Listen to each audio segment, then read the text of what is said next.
भगवान शिव का ध्यान करने मात्र से मन में जो एक छवि उभरती है वो एक वैरागी पुरुष की, जिनके एक हाथ में त्रिशूल, दूसरे हाथ में डमरू, गले में सर्पमाला, सिर पर त्रिपुंड चंदन लगा हुआ है, माथे पर अर्धचंद्र और सिर पर जटाजूट जिसमें गंगा की धारा बह रही है। थोड़ा ध्यान गहरा होने पर इनके साथ इनका वाहन नंदी भी नजर आता है। कहने का मतलब है कि शिव के साथ ये 7 चीजें जुड़ी हुई हैं। आप दुनिया में कहीं भी चले जाइए, आपको शिवालय में शिव के साथ ये 7 चीजें जरूर दिखेंगी। आखिर शिव के साथ इनका संबंध कैसे बना? ये सब शिव के साथ कैसे जुड़े? क्या यह शिव के साथ ही प्रकट हुए थे या अलग अलग घटनाओं के साथ यह शिव के साथ जुड़ते चले गए? भगवान शिव सर्वश्रेष्ठ सभी प्रकार के अस्त्र शस्त्रों के ज्ञाता हैं, लेकिन पौराणिक कथाओं में इनके 2 प्रमुख अस्त्रों का जिक्र आता है, एक धनुष और दूसरा त्रिशूल। त्रिपुरासुर का वध और अर्जुन का मांग भंग, यह 2 ऐसी घटनाएं हैं जहां शिव जी ने अपनी धनुर्विद्या का प्रदर्शन किया था, जबकि त्रिशूल का प्रयोग शिव जी ने कई बार किया है।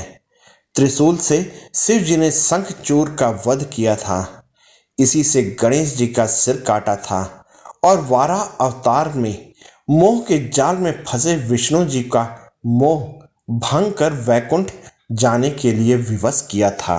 भगवान शिव के धनुष के बारे में तो यह कथा है कि इसका आविष्कार स्वयं शिव जी ने किया था, लेकिन त्रिशूल कैसे इनके पास आया, इस विषय में कोई कथा नहीं है। माना जाता है कि सृष्टि के आरंभ में ब्रह्मनाद से जब शिव जी प्रकट हुए थे, तब साथ ही रज, तम, सत यह तीनों गुण भी प्रकट हुए। यही तीनों गुण शिव जी के 3 शूल यानी त्रिशूल बने। इनके बीच सामंजस्य बनाए बगैर सृष्टि का संचालन कठिन था, इसलिए शिव जी ने त्रिशूल रूप में इन तीनों गुणों को अपने हाथों में धारण किया। भगवान शिव जी को संहारकर्ता के रूप में वेदों और पुराणों में बताया गया है, जबकि शिव का नटराज रूप ठीक इसके विपरीत है। यह प्रसन्न होते हैं और नृत्य करते हैं। इस समय शिव के हाथों में एक वाद्य यंत्र होता है जिसे डमरू कहते हैं। इसका आकार रेत घड़ी जैसा है, जो दिन रात और समय के संतुलन का प्रतीक है। शिव भी इसी तरह के हैं। इनका एक स्वरूप वैरागी का है तो दूसरा भोगी का है, जो नृत्य करता है, परिवार के साथ जीता है। इसलिए शिव के लिए डमरू ही सबसे उचित वाद्य यंत्र है। यह भी माना जाता है कि जिस तरह शिव आदि देव हैं, उसी प्रकार डमरू भी आदि वाद्य यंत्र है। भगवान शिव के हाथों में डमरू आने की कहानी बड़ी ही रोचक है। सृष्टि के आरंभ में जब देवी सरस्वती प्रकट हुई, तब देवी ने अपनी वीणा के स्वर से सृष्टि में ध्वनि को जन्म दिया, लेकिन यह ध्वनि सुर और संगीत विहीन थी। उस समय भगवान शिव ने नृत्य करते हुए 14 बार डमरू बजाए और इस ध्वनि से व्याकरण और संगीत के छंद ताल का जन्म हुआ। कहते हैं कि डमरू ब्रह्म का स्वरूप है, जो दूर से विस्तृत नजर आता है, लेकिन जैसे जैसे ब्रह्म के करीब पहुंचते हैं, यह संकुचित हो दूसरे सिरे से मिल जाता है और फिर विशालता की ओर बढ़ता है। सृष्टि में संतुलन के लिए इसे भी भगवान शिव अपने साथ लेकर प्रकट हुए थे। भगवान शिव के साथ हमेशा नाग होता है। इस नाग का नाम वासुकी है। इस नाग के बारे में पुराणों में बताया गया है कि यह नागों के राजा है और नागलोक पर इनका शासन है।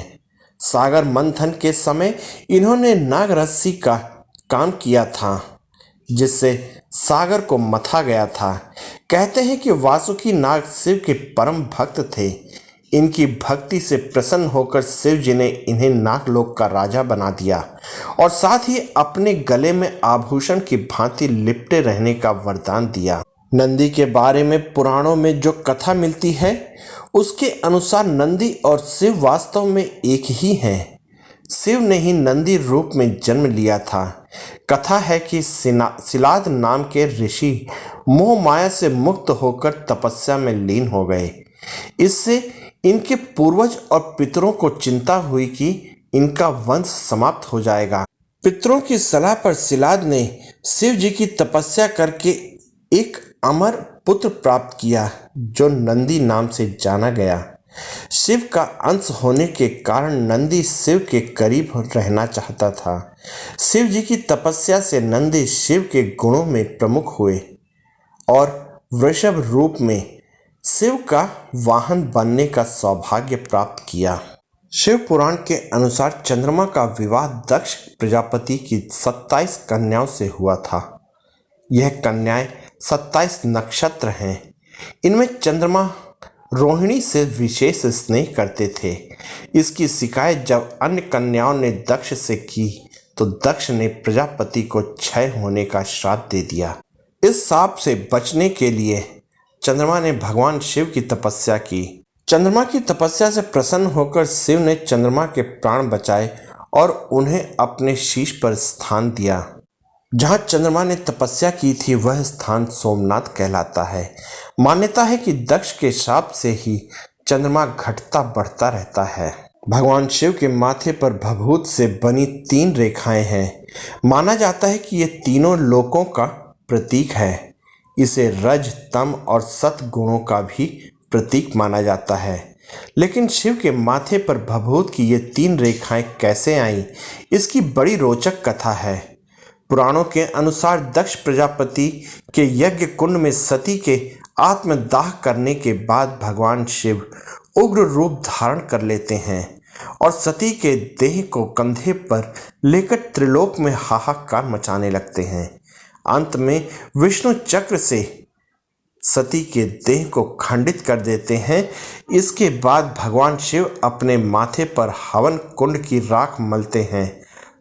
इस तरह सती की याद को त्रिपुंड रूप में माथे पर स्थान देते हैं। भगवान शिव के माथे पर गंगा के विराजमान होने की घटना का संबंध राजा भगीरथ से माना जाता है। कथा है कि भगीरथ ने अपने पूर्वज सागर के पुत्रों को मुक्ति दिलाने के लिए गंगा को स्वर्ग से पृथ्वी पर उतारा था। लेकिन इस कथा के पीछे कई कथाएं हैं जिससे भगीरथ का प्रयास सफल हुआ। कथा है कि ब्रह्मा की पुत्री गंगा बड़ी मनमौजी थी। एक दिन दुर्वासा ऋषि जब नदी में स्नान करने आए तो हवा से उनका वस्त्र उड़ गया और तभी गंगा हंस पड़ी। क्रोधित दुर्वासा ने गंगा को श्राप दे दिया कि तुम धरती पर जाओगी और पापी तुम में अपना पाप धोएंगे। इस घटना के बाद भगीरथ का तप शुरू हुआ और भगवान शिव ने भगीरथ को वरदान देते हुए गंगा को स्वर्ग से धरती पर आने के लिए कहा। लेकिन गंगा के वेग से पृथ्वी की रक्षा के लिए शिव ने उन्हें अपनी जटाओं में बांधना पड़ा। कथा यह भी है कि गंगा शिव के करीब रहना चाहती थी, इसलिए धरती पर उतरने से पहले प्रचंड रूप धारण कर लिया। इस स्थिति को संभालने के लिए शिव जी ने गंगा को अपनी जटाओं में स्थान दिया।